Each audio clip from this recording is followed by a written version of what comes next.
I was wondering while watching the draft what the Astros were doing. What do you do when you don't have a first or second round pick? Well, what you do is you're paying attention to the third, fourth, and fifth round, and you go about your draft the same way as you always do.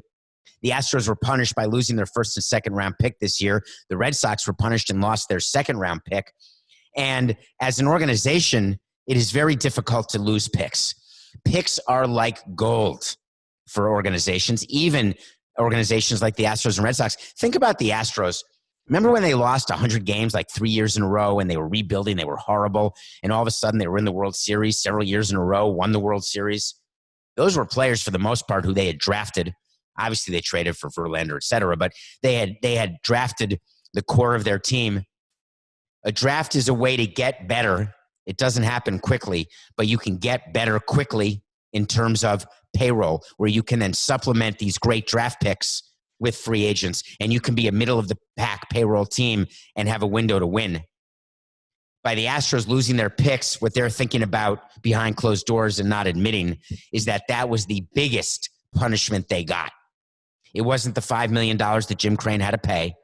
It wasn't all the booing. It wasn't any of the firings of the managers or the general manager. The biggest impact of the punishment was the losing of draft picks. So the Astros were sitting around. Red Sox took a first-round guy named Nick York. Everyone said he was the surprise of the first round, period. They're calling him the next Kevin Youkilis, who was a great player for the Red Sox, but I think he's signed to go to Arizona, and I'm not sure that the Red Sox are going to offer him the full $3.6 million. GMs were in a very tough position this year during the draft because they lost an entire season of scouting reports. There's been no college or high school baseball. That's the reason why we said on Nothing Personal, correctly so, that more college players would go than ever before in the first round. And we were right. There was a record. The first 7 picks were all college players for the first time in draft history. Why is that? Because teams are looking for players with track records so they can go on the reports that they had. And if you lose an entire senior season in high school, that's a big problem.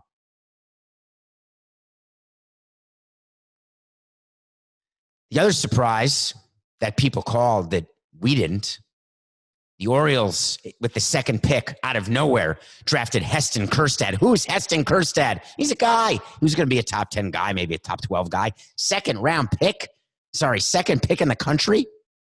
So the way it works in baseball is you get a pot of money. Let's say $10 million.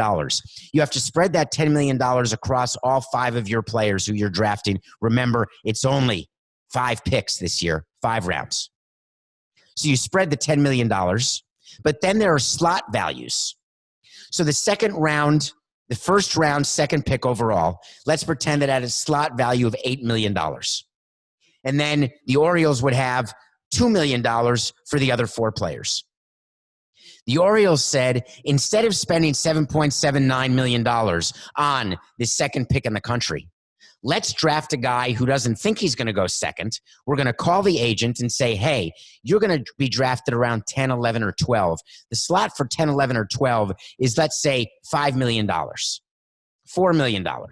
We're going to draft you second. Congratulations. You get to say you're the second pick of the country. But we're only going to give you that $4 million that you would have gotten if you were drafted 10th. Some agents say, no way, we'll take our chances. Some agents say, hey, I'd love my guy to say he was drafted second, because people remember that. When you go look at a player's resume, do you know what you never, ever read? And I would say this to agents and players and parents and family and cousins and brothers, oh my. When your resume is written, what it says is, and what it will always forever say, Heston Kjerstad, 2020 draft, first round, second overall pick. Period. It never will say Heston Kjerstad, 2020 draft, first round, second overall pick, took $3 million below slot. Nope. So it's good for the kid. It's good for the team. It is a great way for teams to go, and it infuriates certain agents, which makes me even happier.